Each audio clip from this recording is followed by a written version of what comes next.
Hello, what's up mga kumartes? For today's video nga pala, this is the day 5 of our home renovation. Pupunta nga kami sa bayan para bumili ng bala ng bare ng mga kumartes at mag-grocery na rin. Dito na nga kami sa Unitap San Carlos mga kumartes. Tignan nyo naman maglolo, enjoy na enjoy mag-shopping. At mukhang matatagalan nga kami dito sa Unitap San Carlos mga mare kasi tignan nyo naman yung anak ko mga mare, enjoy na enjoy sa kaka-rides niya. Sakyan ba naman yung cart mga mare at going driver yung lolo niya? Hoy, Dilan.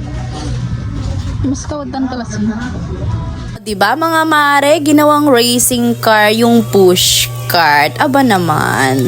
Dahil bida-bida nga yung anak ko mga mare. O sige, inutusan ko na. Siya na daw ang mag-push nung push cart mga mare. Siya na daw magtulak niyan. O sige, basta wala kang babanggain dyan ha.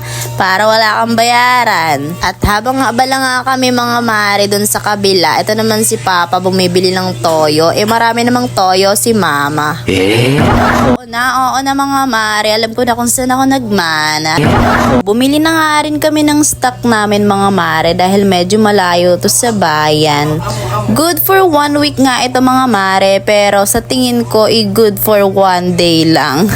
Ito na nga mga mare, nandito na kami sa pilahan at magbabayad na kami mga mare para makauwi na. Fast forward mga mare, after ilang minutes nakauwi na rin kami sa bahay at ito na nga binababa na ni Papa yung mga binili namin mga mare at nandyan na rin si Budyong para tumulong. Pagkarating nga namin sa bahay mga mare, naglinis na ako dito na part. Nilinisan ko na dahil maglalagay na ako ng floor mat mga mare. Floor mat muna for now mga mare dahil wala na tayong budget for tiles. Aba, for tiles pa. Pagbigyan nyo na nga ako mga mare dahil libre lang naman mangarap. Malay natin, malay mo, malay siya. Pagkatapos ko nga magwalis mga mare, kinuha ko na tong mop para malinisan ko na rin tong sahig mga mare at makapaglagay na ako ng floor mat.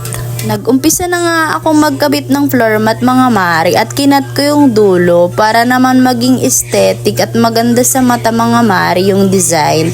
And then binawasan ko na rin yung side na yan para naman maganda at saktong-sakto dito sa paglalagyan ko mga mare. At ito nga ang naging resulta mga mare. Pagkatapos ko nga dun na part mga mare, sinunod ko na dito na part para naman matapos na agad. And then, nilagyan ko na rin siya ng tape para naman hindi siya maano ng mga bata. Nag-cut nga ako dito na part mga mare dahil sumobra nga siya at pangit siya tignan mga mare kaya binawas ko na. Then, dito nga na part, yung last part na lalagyan ko ng floor mat mga mare. Dito talaga ako nahirapan mga mare dahil sa bukod sa madaming lakad ng lakad mga mare, ang dami pang mga paa, ang dami pang mga lilinisan mga mare at may puputulan pa ako dyan mga mare. Kaya medyo dito ako na part talaga na struggle malala mga mare. Nahilo-hilo talaga ako dito mga mare. Dahil nga nahirapan ako sa part na to mga mare, tinawag ko na si Papa para tulungan ako mga mare. At yan,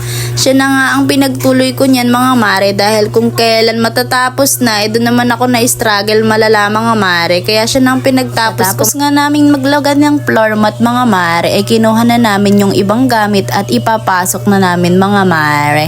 At ito na nga yung natapos namin sa day 5 na pagre-renovate dito sa aming bahay mga mare. Thank you for watching mga mare. See you on next vlog.